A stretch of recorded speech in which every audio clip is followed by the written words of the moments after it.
ملفات الظهيرة من البيضاء نحو الدوحة، جسر جوي اليوم لنقل الجماهير المغربية.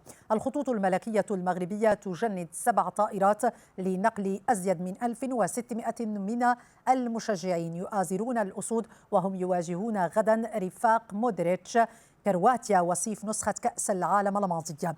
الأعلام الوطنية، قميص المنتخب الوطني، أهازيج مغربية والكثير من التفاؤل بطعم مغربي خالص في قلب الدوحة. موفد القناة الثانية مهدي إسواب وبعثة القناة إلى الدوحة.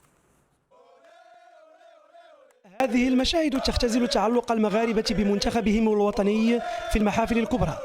حضروا بأعداد غفيرة هذا الصباح في رحلات استثنائية بين الدار البيضاء والدوحة. الحمد لله كل شيء تهلا فينا من خرجنا من المغرب، كل شيء مالي فينا تنسمعوا يا عاش المغرب عاش المغرب. الرحله معتبره وحنا فرحانين بزاف ملي جينا هنا باش نشجعوا المنتخب ديالنا ان شاء الله ونتمنوا ليه الفوز ان شاء الله. جيت من مدريد نشجع المنتخب المغربي ونتمنوا الفوز للمنتخب ويدوزوا الدور الثاني ان شاء الله. على ايقاع النشيد الوطني ومن مختلف المدن المغربيه قدموا لدعم الاسود. Il y avait une très bonne ambiance.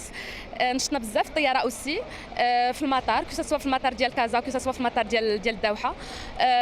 بوكو دو ماروكان سون سور بلاص ومازال جايين اليوم بزاف ديال الناس اخرين. نتمناو حظ سعيد للمنتخب الوطني. حنا راه 8 اور دو فول وتكرفيس، مي زعما كلشي هون في سبيل سورتو سبيل الوطن. جيت من مدينه مكناس كنمثل المدينه ديالي وتنشجعوا المغرب وان شاء الله ديما مغرب ان شاء الله ديما مغرب. السلام عليكم، انا جيت من مدينه قلمي باش نشجع المغرب ودائما مغرب بشعار الله الوطن الملك. داخل اسوار مطار حمد الدولي